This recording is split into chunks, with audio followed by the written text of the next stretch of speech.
ঢেকিয়াজুলি পৌৰসভাৰ অন্তৰ্গত 10 নং ৱাৰ্ডত সংঘটিত হয় চুৰিকাণ্ড। উল্লেখ্য যে ঢেকিয়াজুলি পৌৰসভা 10 নং ৱাৰ্ডৰ বাসিন্দা ৰঞ্জুল বৰুৱাৰ ঘৰত সংঘটিত হৈছে এই চুৰিকাণ্ড। ৰঞ্জুল বৰুৱাৰ পত্নী লিমা কৃষ্ণ বৰুৱাই জানিবলৈ দিয়া অনুসৰি পৰিয়ালৰ সদস্যসকল বুধবাৰে সন্ধিয়া আনুমানিক 6 বজাত ঘৰৰ পৰা ঢেকিয়াজুলি নগৰলৈ ওলাই যায়। সেই সুযোগ গ্ৰহণ কৰি খিৰিকীৰ গ্ৰিল ভাঙি ঘৰত প্ৰৱেশ কৰি চোৰে চুৰিকাণ্ড সংঘটিত কৰে। নিশা আনুমানিক 7:45 পৰিয়ালটো ঘৰলৈ আহি দেখে চোৰে চুৰি কাৰ্য সংঘটিত কৰি উঠাও হয়। পৰিয়ালটোৰ ঘৰৰ পৰা সোণৰ অলংকাৰ লৈ যায় যদিও সম্পূৰ্ণ তথ্য এতিয়াও পোহৰলৈ অহা নাই। এই ক্ষেত্ৰত ঢেকিয়াজুলি আৰক্ষী পৰিয়ালটোৰ ঘৰত উপস্থিত হৈ ঘটনাৰ তদন্ত আৰম্ভ কৰিছে। আজি সন্ধিয়া আমি ঠিক 6 মান বজাত আমি ওলাই গৈছিলোঁ আৰু আমি ঠিক 7:45 আমি ঘূৰি আহি ঘৰ পাইছোঁহি।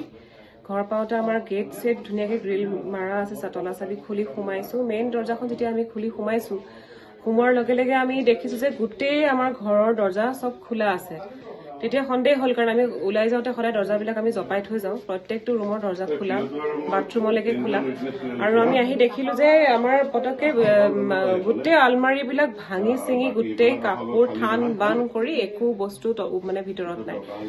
অৱশেষত কি কৰিম, ভিতৰত সোমাবলৈও আমাৰ এনেকুৱা এটা ভয় আছে। মই আৰু মোৰ হাজবেণ্ড ৰঞ্জুল বৰুৱা, আমি দুজনে ভিতৰত সোমাবলৈও ভয় লগা হৈছে। তেতিয়া আমি ইজনক সিজনক ফোন মাৰিলোঁ। ফোন কৰোঁতে আমাৰ গোটেই সমস্ত ঢেকিয়াজুলি আমাৰ যিখিনি আপোন মানুহ আছিলে তেওঁলোক ইমিডিয়েট আহি পালে। উইদিন 5-10 মিনিটছৰ ভিতৰত আহি পাইছে। আহি পাই আমি হাতত কিবা কিবি লৈ মেলি পেলাই সোমাইছোঁ। দেখিলোঁ যে আমাৰ মা দেউতাৰ যিটো ৰুম আছিলে, ৰুমৰ খিৰিকীৰ গ্ৰিল ভাঙি তেওঁলোকে সোমাইছে, প্ৰৱেশ কৰিছে। কেইজনীয়া দল আহিছে ক'ব নোৱাৰোঁ, কিন্তু গোটেই ঘৰৰ একো বস্তু নাই। ডিভানলৈকে আমাৰ গোটেই খুলিছে। আৰু এটা আলমাৰীৰ পৰা এতিয়ালৈকেতো আমি গম পোৱা হিচাপত সোণৰ চেইন এডাল, এয়াৰিং আছিলে এযোৰ গল্ডৰ, তাৰপিছতে আপোনাৰ খাৰু আছিলে, সেইখিনি নাই এতিয়া, সেইখিনি আমি বিচাৰি পোৱা নাই।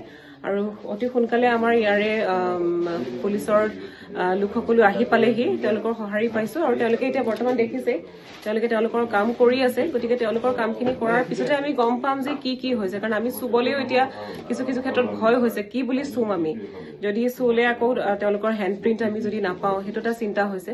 গতিকে আমাৰ পুলিচৰ বিষয়াসকলে তেওঁলোকৰ কাম কৰি আছে। আৰু ওচৰ চুবুৰীয়া মানুহ আমি গোটেইখিনিয়ে মিলি পেলাই আলোচনা কৰি আছোঁ, কোনফালে সোমাইছে, কি সোমাইছে। তেওঁলোকে ৰড চড কিবা কিবি পাইছে। গতিকে চাওঁ, তেওঁলোকৰ ওপৰতে আমাৰ শেষ আশা। তেওঁলোকে যদি কিবা এনেকুৱা আৰু চোৰ, কাৰণ এইটো সকলোৰে কাৰণে বিপদজনক আচলতে। ঢেকিয়াজুলিৰ পৰা প্ৰশান্ত বৈশ্যৰ ৰিপৰ্ট, অসম আদিত্য। NKS হুণ্ডাইলৈ স্বাগতম। নৰ্থ ইষ্টৰ প্ৰথম GDSI 2.0 ফিচাৰ্ছ ডিলাৰ হৈছে NKS হুণ্ডাই। অত্যাধুনিক সা সুবিধাৰে তৈয়াৰী মষ্ট আপডেটেড হুণ্ডাই ডিলাৰ এতিয়া ডিব্ৰুগড়ত।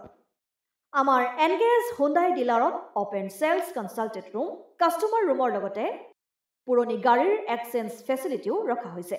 ইয়াত চেলছৰ লগতে ছাৰ্ভিচ ছেক্টৰৰ সুন্দৰ সুবিধা আছে। প্ৰয়োজনীয় সকলো এডভান্স টুলছ, হুইল বেলেন্সিং, এলাইনমেণ্টৰ অত্যাধুনিক machine, post hydraulic lift, fully ট্ৰেইনমেণ্ট পাৱাৰৰ লগতে nitrogen gas filling facility, fully automatic car ৱাছৰ ফেচিলিটিও আছে।